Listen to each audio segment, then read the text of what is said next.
As the coronavirus has affected America, it's really pushed a lot of people to get delivery.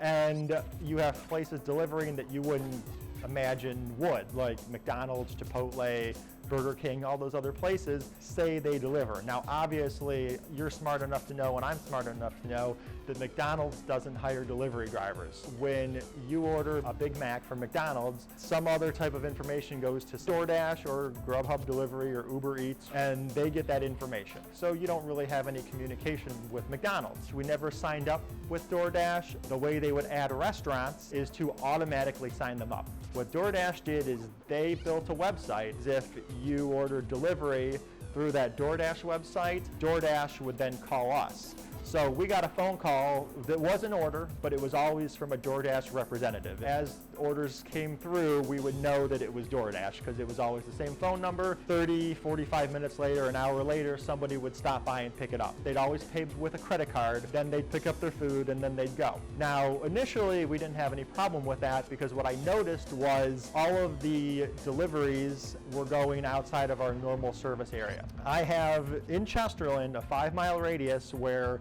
99% of my business comes from. So if DoorDash wants to sell to people 15 miles away and then have somebody drive all the way out here 15 miles, pick up their food and drive it all the way back 15 miles, it doesn't affect my business. I actually am honored. But then as our relationship with DoorDash evolved, what was happening was more people in the Chesterland area were starting to use DoorDash, number one, which I didn't have a big problem with because we still charged menu prices, and DoorDash, I don't know how they were getting their cut or how that worked. But what was happening, we caught them in a couple lies. One instance in particular, somebody went on the DoorDash website, ordered Bada-Bing. So the homeowner called DoorDash because 45 minutes or an hour had passed. The homeowner, understandably, called DoorDash and said, "Hey, where's my food?"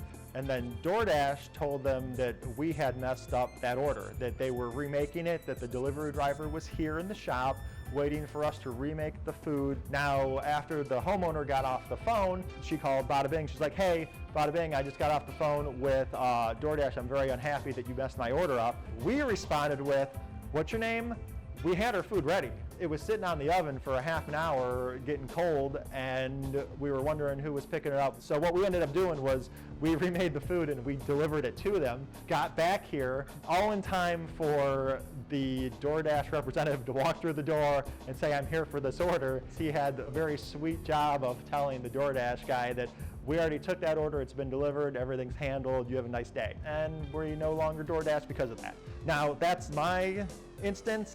DoorDash is a national company. Similar situations have happened. I don't know if it's happened to you. If you're gonna order food from a place that already delivers, just call the place and order from them. The only caveat on top of that, to flip it, is if you're outside of our area.